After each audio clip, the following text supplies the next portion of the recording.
Slava lui Dumnezeu stă în ascunderea lucrurilor, iar slavă împăraților stă în cercetarea lucrurilor.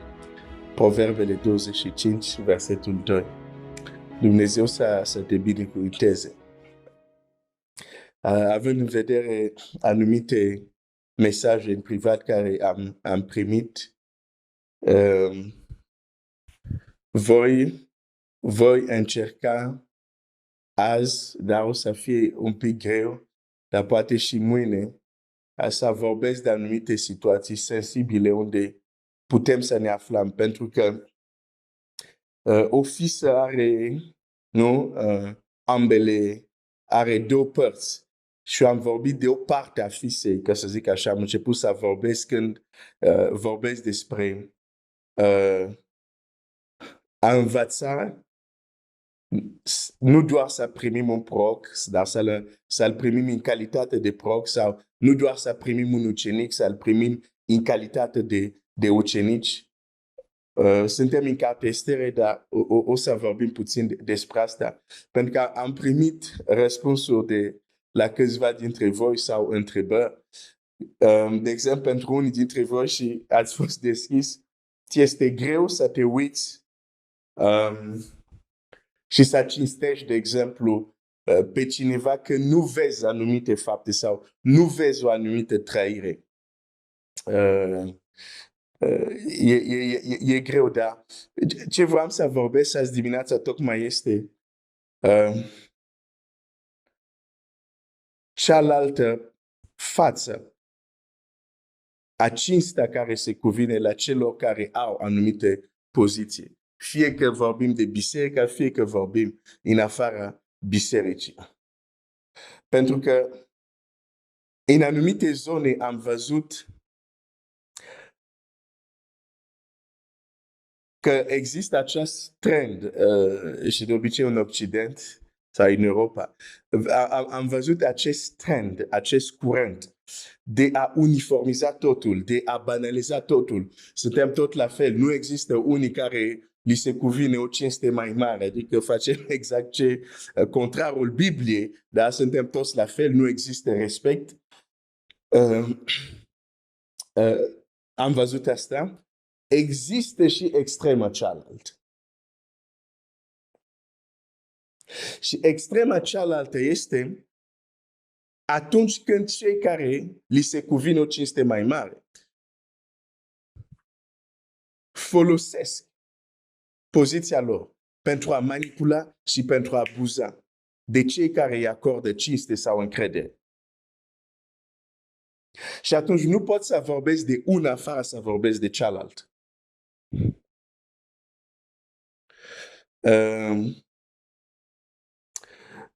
Deci am vorbit de cinste și acum aș vrea să vorbesc ce atitudine sau ce trebuie făcut când cei care chirmuiesc nu chirmuiesc bine sau mai rău. Când ceea ce încep să fac distruge și nu zidește. Oare orbește trebuie să ascultăm pentru că Biblia zice să ascultați de autorități? Câte vieți au fost distruse? Pentru că unii oameni au vrut să stau frumos, liniștit, ascultător, între ghilimele. Când cel care chirmua a intrat deja într-un alt domeniu, nu mai era chirmuire, era manipulare. Nu mai era chirmuire, era abuz.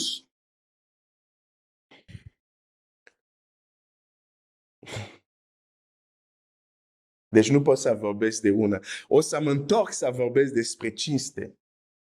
E important cum, în calitate de ce facem anumite lucruri. O să revin, dar fac o pauză aici pentru că am văzut mesaje care am primit și cred că trebuie să abordăm și acest aspect. Exemplul care îl voi lua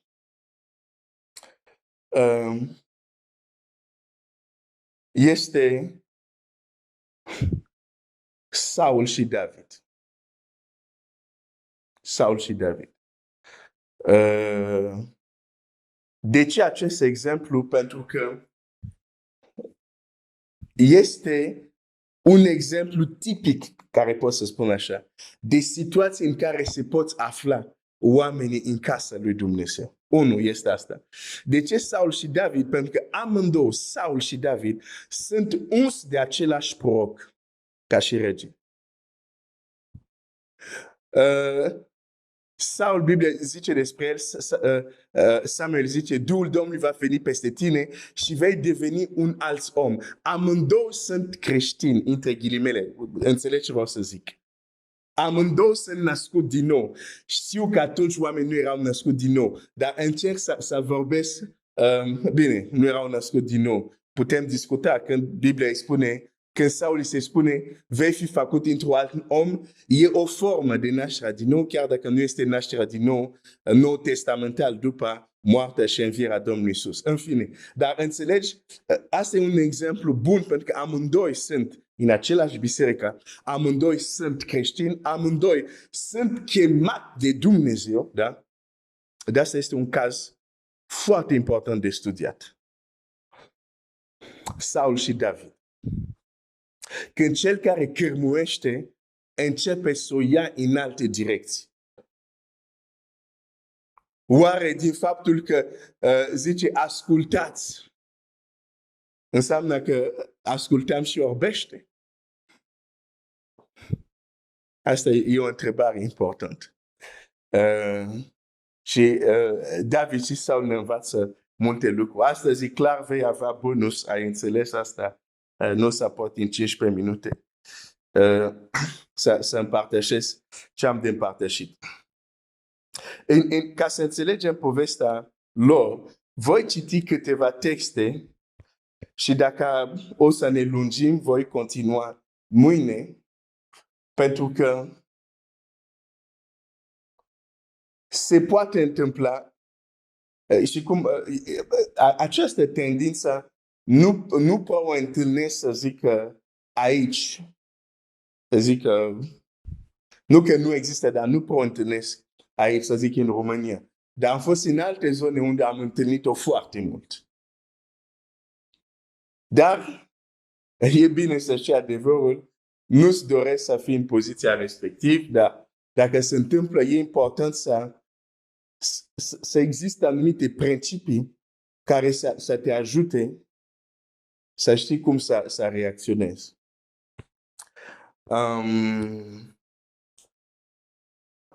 Ok.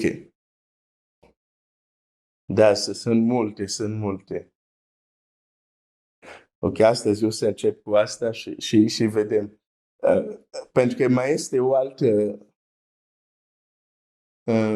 Da, sunt mai multe, de fapt. Dar hai să încep cu asta și Dumnezeu să mă ajute și să fie de folos. Ok. Saul, am zis deja asta, dar o să repet, da? Saul este ales rege de către Dumnezeu. Este uns de către Samuel. Are și o experiență spirituală, da? Deci poți să te duci să citești asta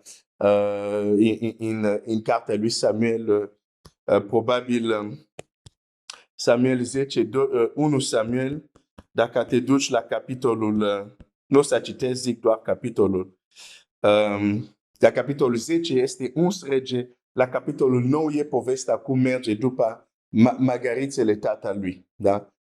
9-10 și o să vezi tot ce am zis.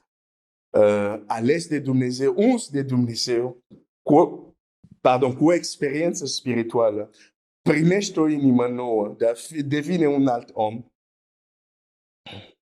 și devine primul rege din Israel. Okay. Dar apoi el nu ascultă de Dumnezeu.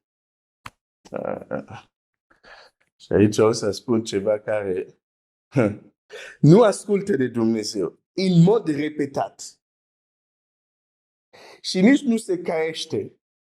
În loc să se pocăiască, când Samuel îi arată, uite aici, n-ai ascultat de Dumnezeu, tot timpul găsește o scuză. Pe nu, am cruțat vacile astea grase ca să dăm jertfe Dumnezeului tău și așa mai departe. Citește acolo. Și atunci se întâmplă un lucru. Dumnezeu trimite, Duhul lui Dumnezeu se departează de el Și Dumnezeu trimite un duh rău care îl chinuiește. Dar el este rege, da? Mai departe. Și în acest context, slujitorii lui îi spun așa. De fapt,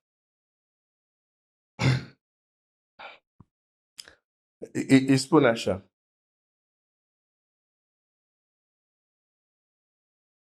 Uite, un duh rău vine. Hai să găsim cineva care cântă bine. Și atunci când ți este rău, el să vină și să cânte și tu să te simți bine.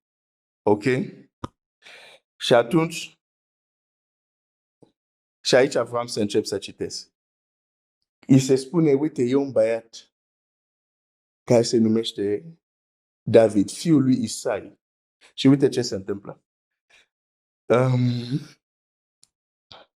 Versetul 1 Samuel 16:19. Saul a trimis niște oameni la Isai să-i spună, trimitem pe fiul tău David, care este cu oile. Isai a luat un magar, l-a încărcat cu pâine, cu un borduf, cu vin și un ied și a trimis lui Saul aceste lucruri prin fiul său David. Și ce face aici Isai? Deși rege întreabă după fiul său, nu trimite fiul său cu mâinile goale. Se numește a cinsti.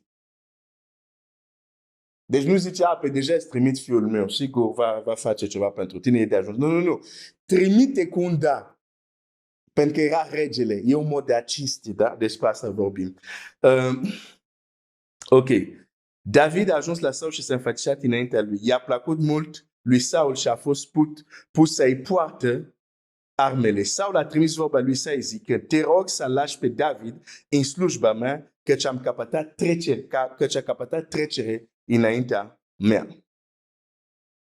Și când Duhul trimis de Dumnezeu venea peste Saul, David lua arfa și cânta cu mâna lui. Saul răsufla atunci mai ușor, se simțea ușurat și Duhul cel rău pleca de la el.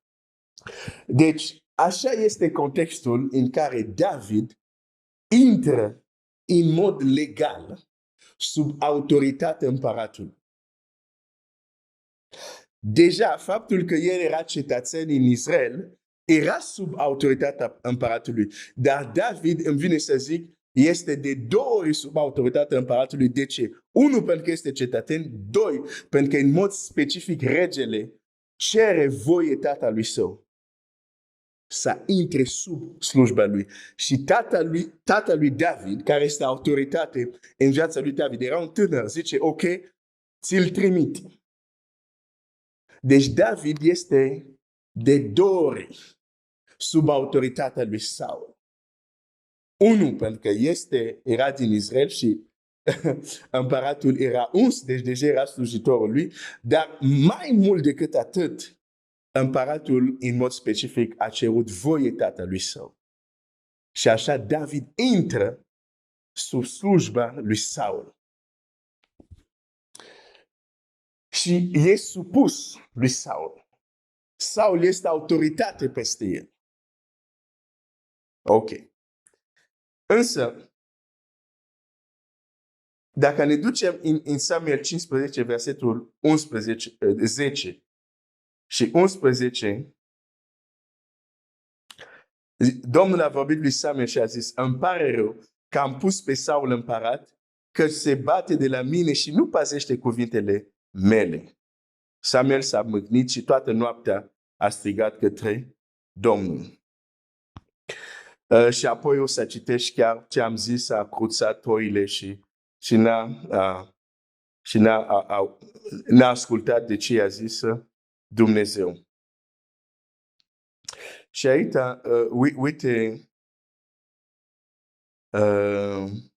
la versetul 28, pentru că textul este lung, o să citesc mai multe versete, unele va trebui să le sar, dar unele trebuie să le citesc. Samuel, versetul 28, 1 Samuel 15:28. Samuel i-a zis, Domnul rupe astăzi domnia lui Israel deasupra ta și o da altuia mai bun decât tine. Asta este e un principiu în împărăție. O să ajungem să vorbim despre asta. Când ceea ce este dat cuiva este luat și este dat la altcineva. Pentru că cel care a primit prima dată nu a respectat sau nu a cinstit ceea ce a primit. O să vorbim despre asta. Dar, îi zice așa. Uite ce se întâmplă. Deci, Samuel zice clar. Tu, astăzi, Dumnezeu a luat domnia peste Israel și o da altcuiva. Din acel moment, Saul este un rege, dar doar de fațadă. Din partea lui Dumnezeu nu mai era. Împărația i-a fost luată atunci și dat altcineva. Dar uite ce se întâmplă mai departe. Saul a zis iarăși,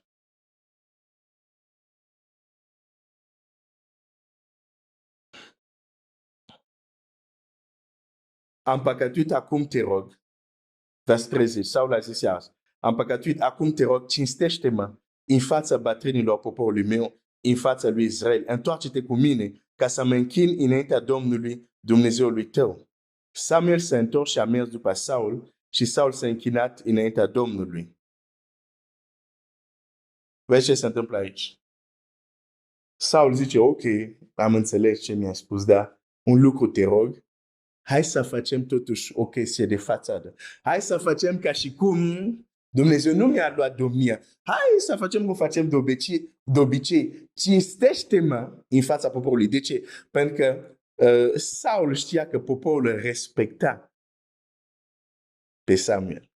Și a zis, vină cu mine, ca poporul să vadă că ești cu mine, că tot mă cinstești și ei să știu că totul este ok.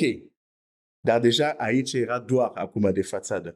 În loc să se pocăiască foarte, adică cu totul, vedem aici ce era important pentru Saul era, ok, eu sunt rege, trebuie să continui să fiu rege. Chiar dacă, ok, tu zici că Dumnezeu mi-a împărație, dar măcar să arătăm la oamenii ăștia că totul e ca înainte, totul e bine, da? E foarte important de văzut aceste puncte până ajungem la ce ne interesează.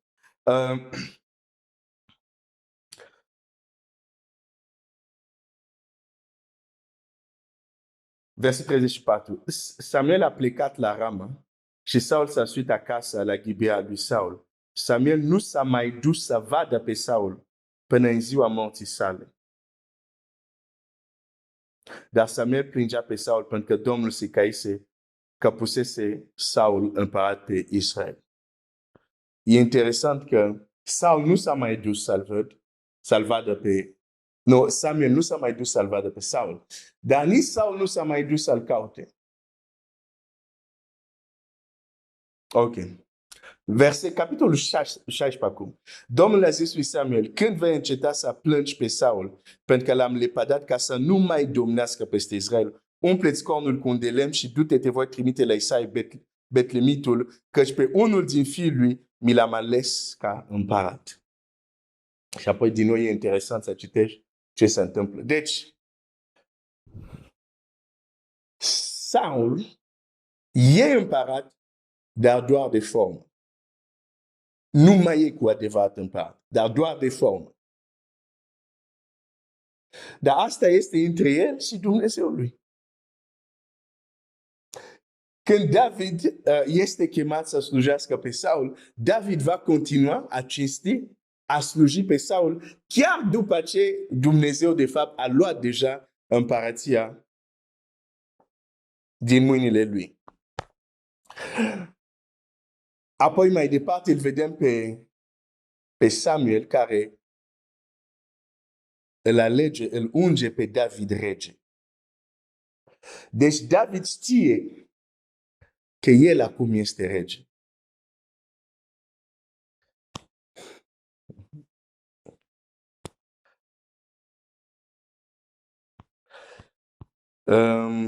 Deci,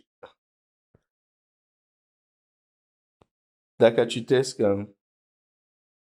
la versetul Samuel 16 cu 13, Samuel îl îl unge pe David. Și după ce este uns, David este chemat să slujească împăratului. Deși este uns, dar se duce frumos și slujește lui Saul. Și este supus. Și acordă o cinste. Deși el știe că e următorul rege sau că el de fapt este rege. Dar înțelepciunea lui David a fost: nu eu l-am pus aici. Și asta e foarte important. Nu eu l-am pus aici, nu eu să-l dau jos. Chiar dacă Dumnezeu m-a uns pe mine, asta este între el și Dumnezeu. David l-a găsit pe împărat să zică: Saul nu a căutat el să-l dea jos pe Saul. Niciodată nu caută să dai jos pe cineva care tu l-ai găsit acolo unde era. Dacă Dumnezeu vrea să-l dea jos, tu roagă-te lui Dumnezeu și el să se ocupe. Nu este treaba ta. Și vedem că David, deși este uns rege, nu caută să-l dea jos pe Saul. Aici este important. Când cel care cârmuiește nu cârmuiește bine, dar tu l-ai găsit în poziția de cârmuie, n-ai fost tu când a fost pus. Nu e treaba ta. Tu poți să te rogi, ai responsabilitate să te rogi, dar nu este treaba ta să cauți să-l dai jos.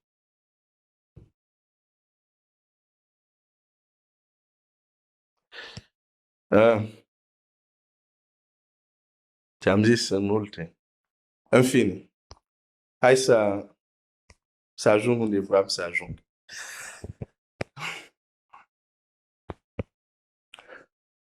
Deci, am pus toate astea ca să arăt un lucru. David este sub autoritatea lui Saul, chiar dacă atunci deja Saul nu mai cârmuia bine. Și nici de fapt nu mai era împărat, era mai mult împărat de fațadă. Și totuși David a păstrat locul lui. Pardon. Maintenant,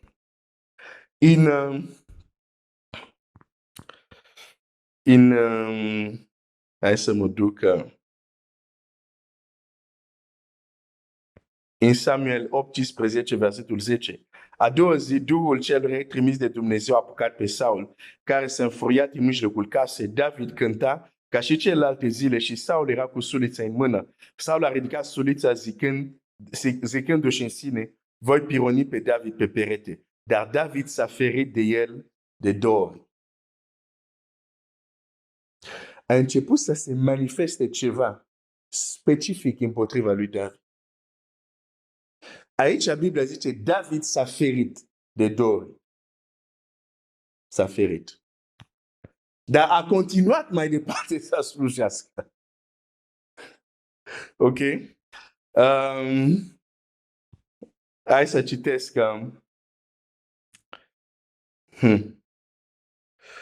Vedem apoi, nu să citesc, dar dacă citești mai departe o să vezi că apoi Saul încep să monteze tot fel de planuri. Zice: uite, o să facă David să cadă în mâinile filisteni. Îi spune lui David: vreau să-ți dau fiica mea, să te căsătorești cu fiica mea.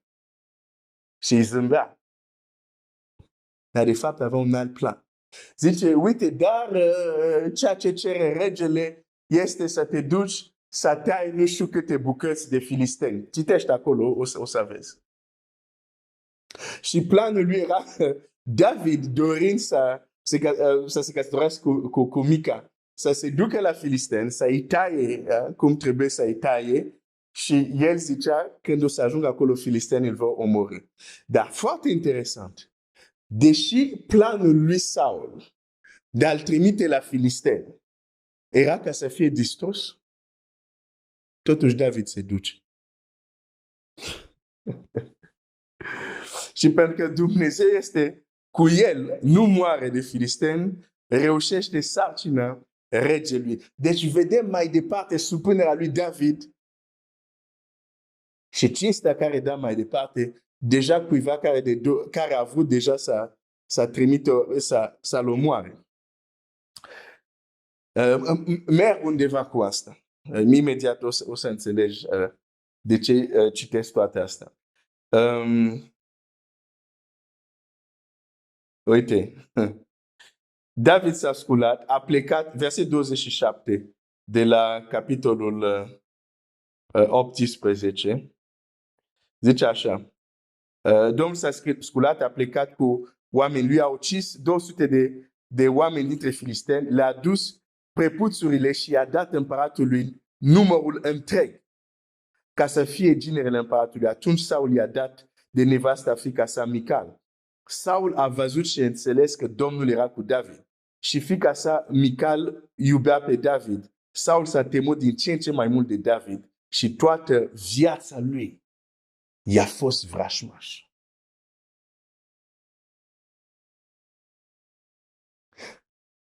Și uneori când vezi certuri între doi oameni, o să spui, unul e de la cel rău, unul e de la Dumnezeu. Amândoi au fost uns de Dumnezeu. Dar unul s-a lăsat, s-a îndepărtat de Dumnezeu și acum devine vrașmaș pentru toată viața lui. Când a văzut că David s-a întors cu comanda de 200 de bucăți, a zis, nu se poate, eu credeam că o să moară acolo. Și Biblia zice, a înțeles că Dumnezeu e cu David. În poporul lui Dumnezeu sunt unii care omoară Goliați și sunt alții care combat cei care omoară Goliați. În același popor. Sunt unii care omoară uriași și unii care caută să omoară cei care au omorât uriași. În fine. Ok. Deci Saul, toată viața lui, a hotărât să fie vrașmașul lui David. Și totuși, da, îi da fiica sa, citești mai departe, o să vezi că David tot îl respectă. Dar aș vrea să ajung la un punct. Acest punct unde 1 Samuel 20, 38, nu, da, 20, 1 Samuel 20 la versul 38. L-a strigat iarăși, uite, grăbește-te, nu te opri. Și băiatul lui Ionatan a strâns săgețile și s-a întors la stăpânul lui. Băiatul nu știa nimic, numai Ionatan și David înțelegeau lucrul acesta. Ionatan a dat băiatul armele și a zis, du-te și du-le în cetate. După plecarea băiatului, David s-a sculat din partea de miază zi, apoi s-a aruncat cu fața la pământ și s-a închinat de 3 ori. Cei doi prieteni s-au îmbatrișat, au plâns împreună. David mai ales se prăpăda plângând. De ce? Pentru că Ionatan și David au făcut o înțelegere. Dacă e chiar hotărât moartea lui David din partea lui Saul, Ionatan avea un semnal să da și a dat semnalul și David a înțeles că trebuie să fugă. Și aici David se prăpădește în plâns. Există momente, și aici vreau să ajung, există momente unde te ferești. Există momente unde eviți. Există momente unde chiar te ascunzi. Dar dacă cel care cârmuiește nu se schimbă, există momente unde trebuie să fugi pentru viața ta. Și aici vreau să ajung. Când cel care cârmuiește amenință viața ta, ai tot dreptul să fugi. Să nu te zică cineva, nu, fii ascultător, stai acolo. Nu. Te-ai ferit, te-ai ascuns. Și continuă, ai dreptul să fugi. Ai dreptul să te sustragi și să pleci. David nu a făcut revoltă. Dacă el a fi făcut revoltă, ar fi fost greșit. Dar David a fugit și a fost corect. De fapt, mai târziu, dacă citim în Evanghelie, Domnul Iisus chiar vorbește despre el, zice, n-ați citit voi ce a făcut David când fugea de Saul? Cum a intrat și a luat pâinile de la preot care nu avea voie. Și dacă citești bine textul acolo, Domnul Iisus nu-l critică pe Saul că a fugit de stăpânul său. Nu e o critică acolo dacă citești bine. Dacă exemplu, n-a citit voi ce David a făcut când a fugit. Timpul este deja înaintat, nu o să mă duc să citești, dar și textul. Dar asta vreau să zic. Atitudinea care trebuie să am vis-a-vis de cineva care îl cinstesc din cauza poziția lui. Dacă el devine o amenințare, am drept să mă feresc. Dacă continuă să fie o amenințare, am drept să mă ascund. Dacă continuă din nou să mă amenințe, am dreptul să fug. Și cu asta terminăm protein de azi dimineață. Dumnezeu să te binecuvânteze.